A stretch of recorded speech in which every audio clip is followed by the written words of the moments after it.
Right, so with this tunnel, this is a ridiculously long tunnel. We've been in it for about 3 minutes so far, and is that the end? Is that the end? Are we getting there? We're getting there? There we go. Oh no, it's a break, and then you go straight back into another tunnel. So we must be really passing through some mountain ranges here. But it's so strange having all these tunnels after tunnels. It's just an experience at the end of the day. You've really got to come out here and just give it a go.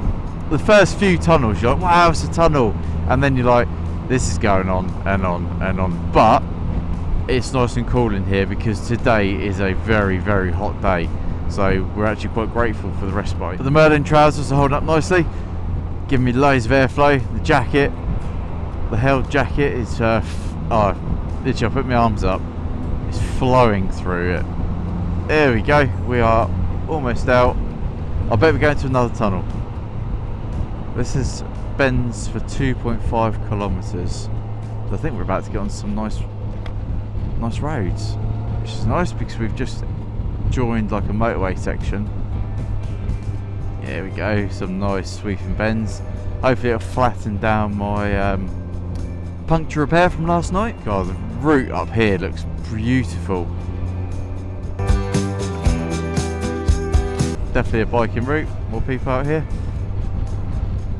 The bike culture in Europe is just so much better than the UK. I mean, there's a lot of bikers in the UK, but in Europe there's just thousands upon thousands.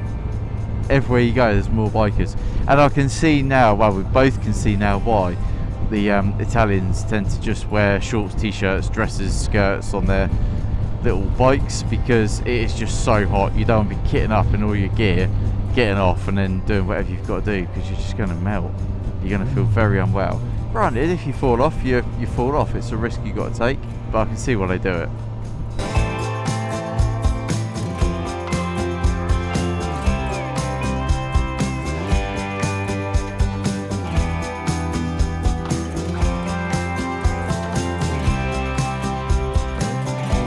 These speed cameras are so weird. I mean, look at that.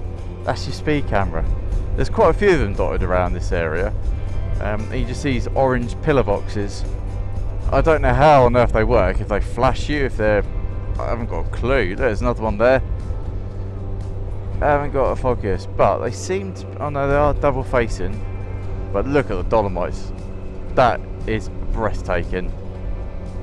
Massive mountain range just pushed straight upwards. Look at that. When we're going to get a lot closer, hopefully get some amazing pictures.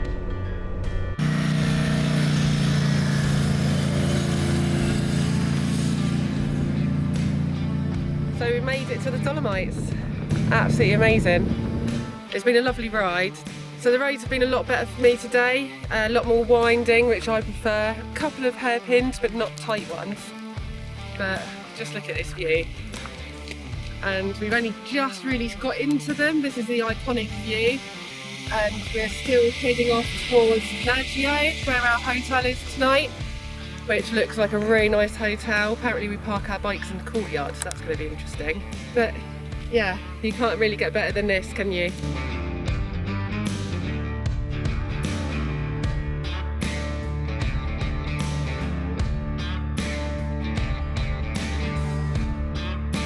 So how do you feel now we've made it to the Dolomites? Yeah, it's very impressive, isn't it? It is, isn't it? You just said you thought more people would stop here and take photos. Yeah, I know it's a bit gravelly, but it's an absolutely perfect place to take photos. There's so many people who are riding past, and we had a couple of bikers pull in, didn't they, when they saw us, but they didn't actually get off their bikes. Yeah, it was just like pull in, oh, can we not, oh, we'll go. And you think, this for a photo opportunity is golden.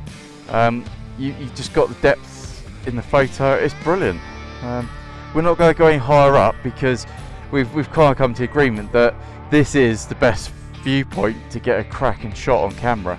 So where are we going now? Naggio, I don't know if I'm saying that right.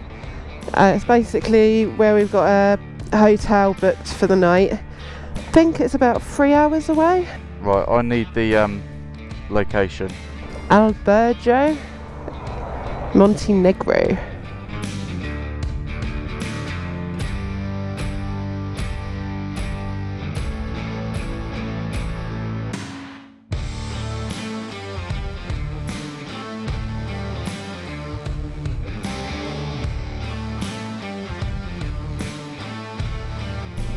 Oh, another GTR.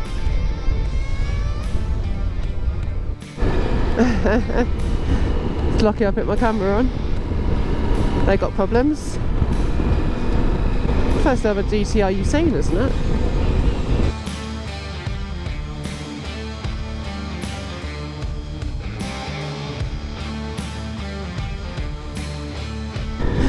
This road is awful.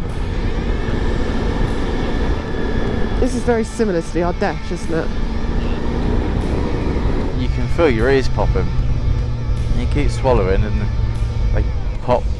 But I'm struggling with signal. I mean, it says I've got 4G, but I can't figure out where the next place is we're going. So we might have to get down to the bottom, stop, put it into airplane mode, jump out, which I found works quite a bit, and then we'll go from there. But yeah, look, little village just at the bottom of the Dolomites. Well, we're still in the Dolomites, like National Park. It's just so scenic everywhere. This trip just gets better and better. Still got to get down to Croatia yet. It's going to be very scenic. Well, hopefully there is somewhere we can eat down here. We should want a little cafe. It looks like there might be a cafe up here on the left with the sun blinds out. Ah, there we go. We go in here. Pull through to the front. There we go. Hopefully you can get your side stand down. The problem with Holly's bike is where it's been lowered, her side stand is still high, which doesn't allow her to get much of a lean on the bike when she's on slightly slopey ground. So, do you look alright there? Do you feel alright? Yeah, the bike is leaning-ish over, it's relatively straight, but if you get to get off now, I'll just... There we go. As soon as you get off, it just tilts over even more. Right, let's get something to eat.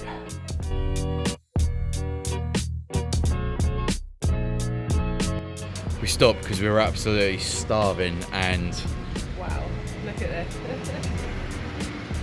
And she said just bread, this is amazing. As a proper Italian sandwich.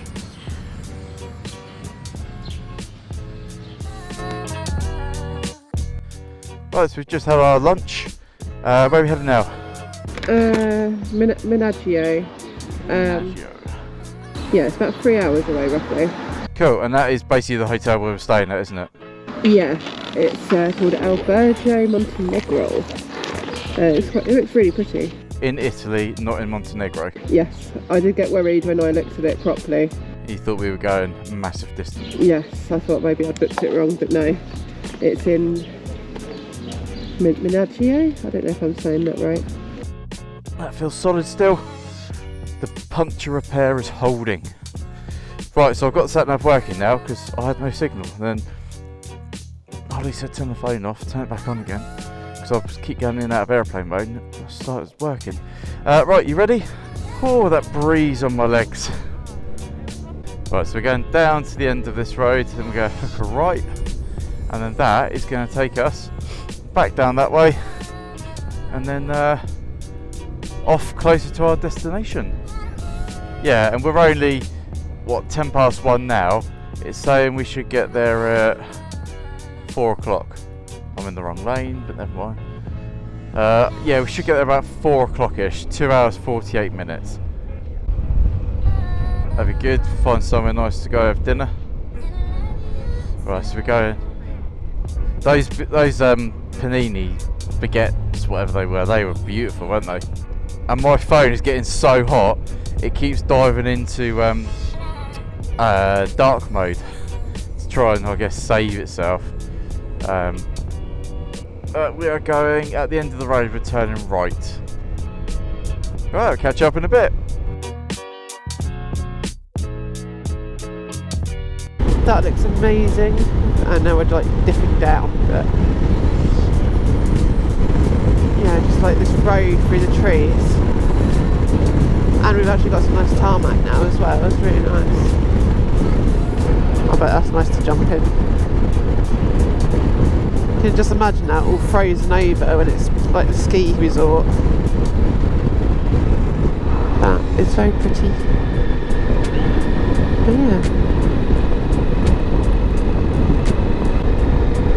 And then rubbish road again. Don't think I fancy doing 80 on this bit. It's such a shame because it's such a nice pretty road.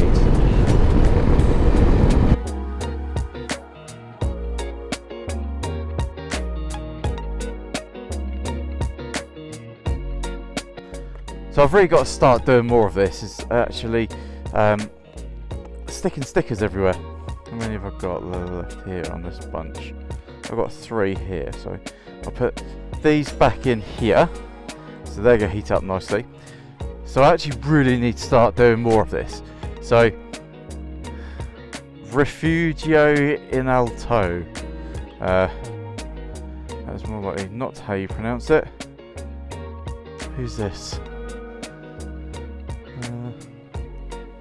Something. Let's stick that there.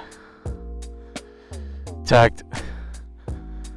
There we go, Resolutions in the Alps. Alright. This road is also really, really nice and quiet. It's just no one on it. It's beautiful. Alright, keys back in. On we go. That view is out of this world. This YouTube series is just going to be me going, wow, wow, amazing, beautiful, stunning, wow. I sound like a right idiot. But honestly, if you've never been up here, the views, they are just out of this world. They're gorgeous. And then you get thrown in to more hairpins to enjoy, to break up the straight roads. Looking round. Oh, we cut the corner there, bounced up. Mountain ranges.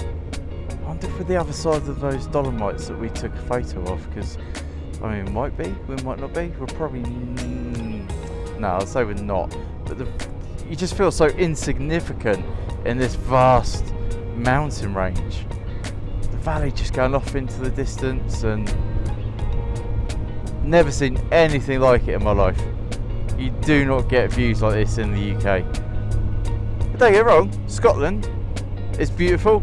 There is some scenery, but not like this. Not like the Alps. This takes it to a whole other level. And look, get to enjoy the view, and we're thrown back into another hairpin. Tell you what I do need to do, when we get back to the UK, I need to get Sean Yamaha to adjust my throttle, just so I've got like less play in the throttle. So as soon as I touch the throttle, it just is on, rather than taking up the slack. I test rode the Kawasaki H2 SX last year actually with the Adventure Bike Rider Festival, and that has no play in the throttle at all. As soon as you touch the throttle, you are on power, and it was such a nice experience to have that. All the bikes I've had have had a little bit of play in the throttle. I guess over time the cable just stretches maybe. So yeah, I mean, all that there, that's just playing the throttle. So that'd be quite a nice little feature to have adjusted on the bike. This is another nice sweeping corner. Not as technical as Stelvio. That was a tough one. And it's actually quite nice doing it at a reasonable pace, because I think cook my brakes to pieces. Accelerate into the corner, slam into the brakes, burn them up, and then off you go again. So it's quite a nice pace. Falcade.